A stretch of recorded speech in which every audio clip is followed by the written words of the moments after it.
जी प्यार से कहना जी। धन निरंकार जी। सत्संग जी। संत कबीर जी की दोहा अक्सर महापुरुष दोहराते हैं कि माया मरी न मन मरा, मन मर गया शरीर, आशा तृष्णा न मरे, कह गए दास कबीर। सत्संग जी, जिस शरीर के साथ जुड़ा है चाहत, द्वेष, तृष्णा, आशा, ये सब जो है छूट जाता है, सभी को पता है। पर सत्संग जी, शरीर छूट जाता है पर ये आशा नहीं छूटता, ये भावनाएं नहीं बदलती। सांसें भले ही अंतिम क्षण चल रही हो, पर सत्संग जी, जब मनुष्य का थोड़ा भी होश होता है तो उसके अंदर क्रोध, तृष्णा, द्वेष, ये सब तो भरा ही होता है। ये तो पहले से भरा पूरा होता है, खत्म ही नहीं होता। और सत्संग जी, जैसे ही ये शरीर सांसें की लड़ी जैसे टूटी, शरीर का कोई अब महत्व नहीं रहा। और जितने हमने शरीर के साथ जोड़ा था, ये सब इच्छाएं कमाए गए, जितना भी सब कुछ था यहीं पे धरा का धरा रह गया। और वही प्राप्त किया जिससे हम हमेशा नाखुश होते, नाराज होते, गुस्सा करते। सत्संग जी, इस संसार का प्रभाव तो पड़ता है, पर जिसके जीवन में सद्गुरु का सहारा मिला, इस संसार में रह कर के भी अपना सहज जीवन जिया। सत्संग जी, बहुत सहज ढंग से कहा जाता है कि काम, क्रोध, लोभ, मोह, अहंकार, ये सब मनुष्य को कष्ट देता है। पर सत्संग जी, छूटता तो नहीं है ना, और ये छूटेगा भी नहीं, क्योंकि कामना वासना तो ये हर समय बना रहता है। ये भौतिक जगत में सब कुछ प्राप्त करना होता है। जब तक ये शरीर है, ये तो स्वाभाविक है कि सब कुछ रहेगा ही। सत्संग जी, इसी से बचने के लिए हमें गुरु का सहारा लेना पड़ता है कि सब कुछ होता है इस संसार में। धन तो सबके पास है, अगर किसी के पास धन नहीं होगा तो सेवा कैसे करेगा? अगर साधन नहीं होगा तो वो सत्संग कैसे जाएगा? कहीं तीर्थ स्थल कैसे जाएगा? संतों महापुरुषों का सेवा कैसे करेगा? तो सब जरूरत है, पर इसको जो है साधन बना लेते हैं। जैसे एक बाइक है, हमने बाइक पर बैठा और उस पर सवारी किया। नदी में नाव है, नाव में बैठ कर के सवारी किया। अब घाट पे ही नाव को छोड़ देते हैं। महापुरुष उदाहरण देते हैं कि कोई ऐसा व्यक्ति था जो अपने सर पे नाव को लेकर जा रहा था। तो लोगों ने पूछा कि ये क्या कर रहे हो? अरे, नाव को नदी में ही छोड़ देता, सर पे क्यों लेकर ढो रहा है? तो कहा कि हम इसी से आए हैं, नदी में तैर के। तो सत्संग जी, जो जहाँ रहना है साधन को, वहीं रहेगा। गुरु के द्वारा ये पता चलता है कि इस शरीर से क्या करना है, ये शरीर साधन है। इस शरीर से क्रोध करके कोई नुकसान करना है। वैसे भी क्रोध तो केवल सामने वाला का नुकसान तो नहीं करता। अगर सोचा जाए कि हम जिस व्यक्ति पे क्रोध कर रहे हैं तो नुकसान सिर्फ उसी का नहीं होता है, अपना भी होता है। अगर हमारे अंदर लोभ बढ़ता है तो ऐसा नहीं है कि ये लोभ बहुत फलदायक होता है, ये नुकसान होता है, मेरा भी नुकसान होता है। किसी से बैर करते हैं, द्वेष करते हैं तो सिर्फ जिससे करते हैं उसी का नहीं होता, अपना भी होता है। तो महापुरुषों का कथन यही रहा, हमेशा से महापुरुष यही सचेत करते आए कि सामने वाला उसके पास जो है वो कर रहा है, पर संतों का जो गुण होता है वो वह कार्य नहीं करता जो जिससे उसका भी नुकसान हो और उसका भी नुकसान हो, वही करता जो दोनों का भला हो। ऐसा गुण संतों का प्रभाव से होता है। और सत्संग जी, सच तो ये है कि यही है मानवीय गुण, और ये जीवन भी बहुत अच्छा से गुजरता है। समस्या आते हैं क्योंकि ये संसार में झूठ का काफ़ी सहारा मिलता है, झूठ वाले संख्या काफ़ी मिलेंगे और झूठ को ही लोग सत्य मानेंगे। अगर थोड़ी सी किसी के आंखों से आंसू आ गया, वो अपना इमोशनल ड्रामा करके लोगों को भरमा दिया, और कोई सत्य चिल्ला चिल्ला कर कहता है, उसका कोई नहीं समझ पा रहा है। तो सत्संग जी, यहाँ जो है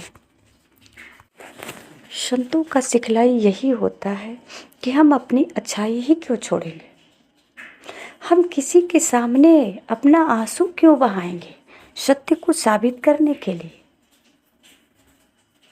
हम सत्य ही बोल रहे हैं, अगर उसे समझ नहीं आता तो कोई बात नहीं, हम सत्य तो बोलेंगे, सत्य बोलना तो नहीं छोड़ेंगे।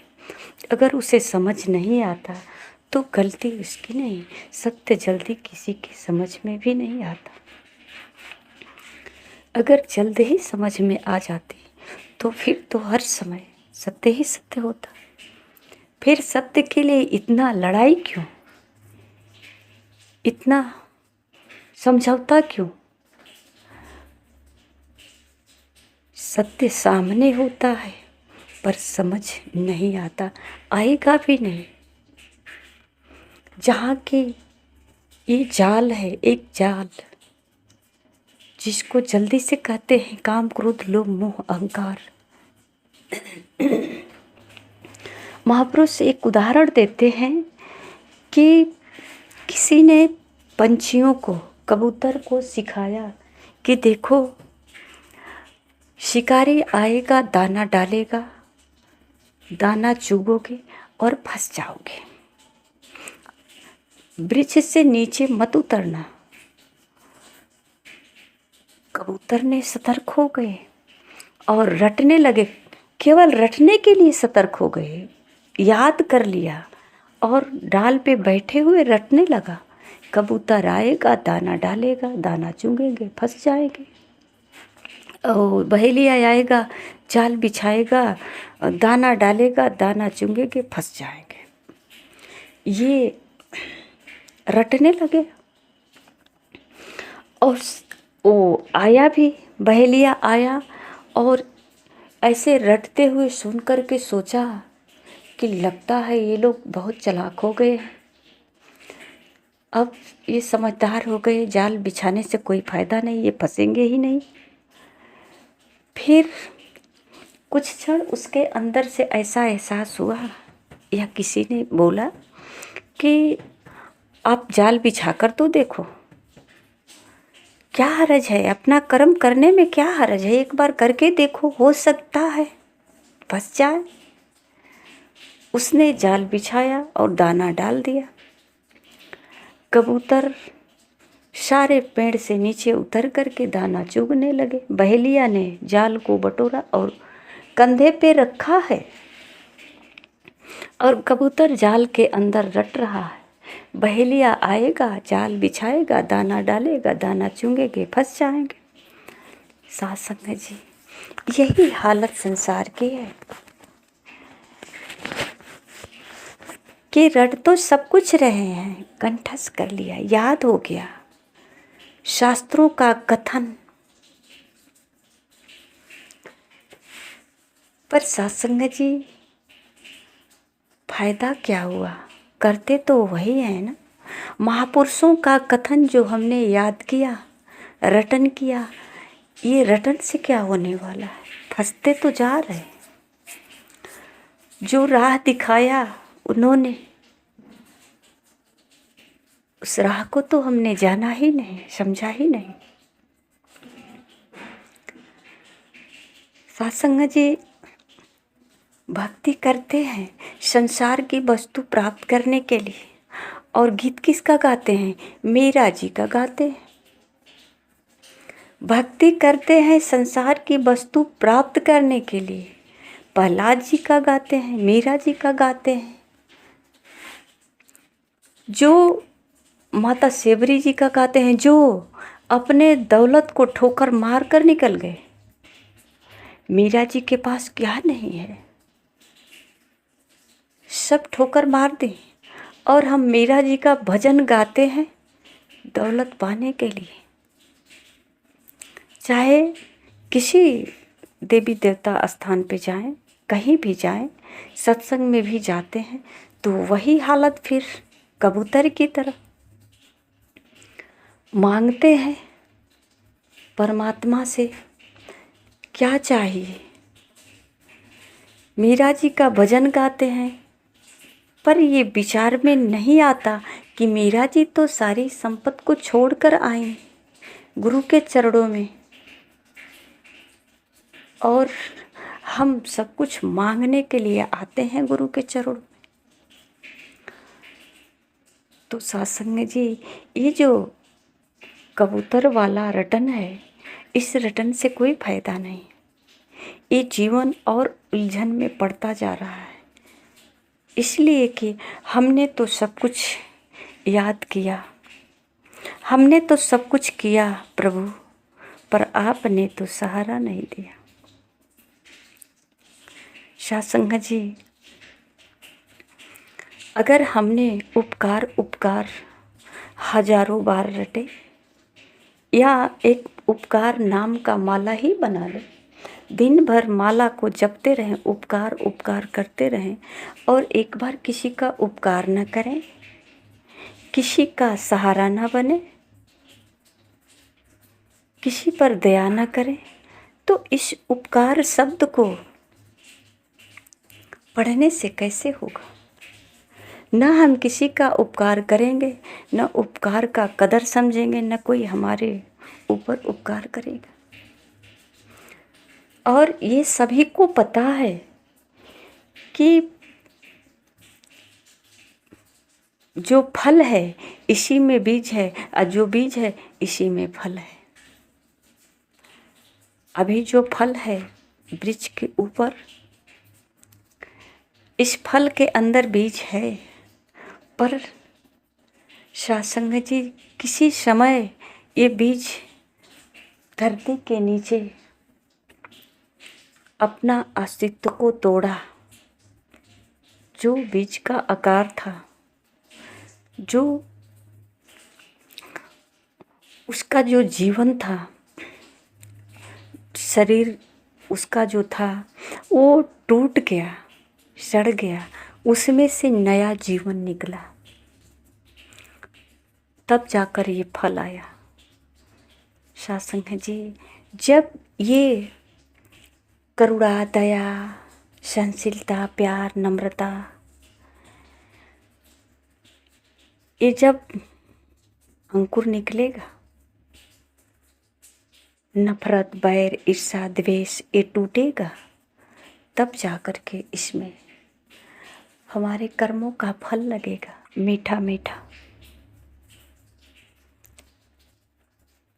तो सत्संगत जी, संत महापुरुष यही सिखाते हैं कि इस संसार की जो वस्तुओं से हम लगाव रखते हैं ये कभी ख़त्म नहीं होगा।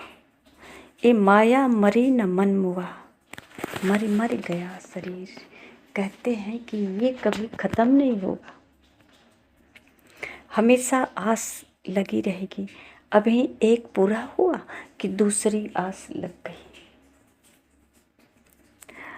अगर किसी के घर में 2-4 बच्चे हैं तो अगर एक बच्चे की नौकरी लगी तो फिर दूसरे के लिए आस लग जाती है। एक की शादी हुई तो दूसरे के लिए आस लग जाती है। शादी हुई, नौकरी लगी, अब क्या आस लगी है? एक बच्चा हो जाता, नाती पोता भी हो गए, अब क्या आस लगी है? कुछ तो है। कहीं बच्चों को स्वतंत्रता की आस है, कहीं बच्चों की भविष्य के लेकर के आस है, कहीं अब ये हो गया इनसे प्यार पाने की आस। बहू प्यार नहीं करती, बच्चे सुनते नहीं, ठोकर मार दिया, कष्ट ही कष्ट है। अब यहाँ ईर्ष्या शुरू हुआ।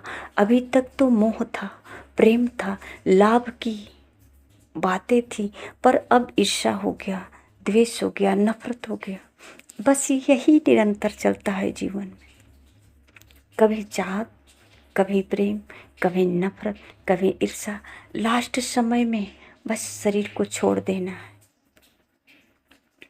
जीते जी यही करना है।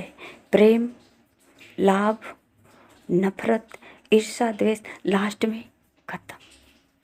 बस यही शुरू से मतलब जन्म से लेकर मृत्यु तक बीच का जो जीवन है इसी में भ्रमण करता है। महापुरुषों ने इससे बाहर निकाला। ये क्या है? कलयुग के बैल की तरह सुबह से लेकर शाम तक एक ही में रौंद रहे हो अपने को। ये जो साधन मिला है इस साधन से कुछ सदुपयोग कर लो, कुछ ऐसा करो जो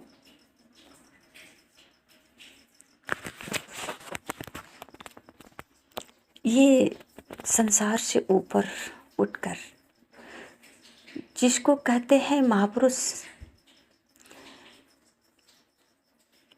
कि सब कुछ छूट जाने के बाद यही गुण है जो हमें अपने मूल से मिलाती है। इस संसार की जो वस्तुएं हैं अपने मूल से दूर रखती है और यही है जो हमें मूल से मिलाती है। हम चाहे संतों के संग में पूरे जीवन बिता दें, सत्संग करते रहें, भक्ति भजन कीर्तन करते रहें, पर सत्संग जी जब तक इस मूल को नहीं जानेंगे तब तक कोई फायदा नहीं। वही बात कि हम केवल उपकार नाम को पढ़ते हैं, सबको पढ़ाते हैं। उपकार करना अच्छा चीज़ है, दया करना अच्छा चीज़ है, पर हमने किसी पर उपकार किया ही नहीं, दया किया ही नहीं।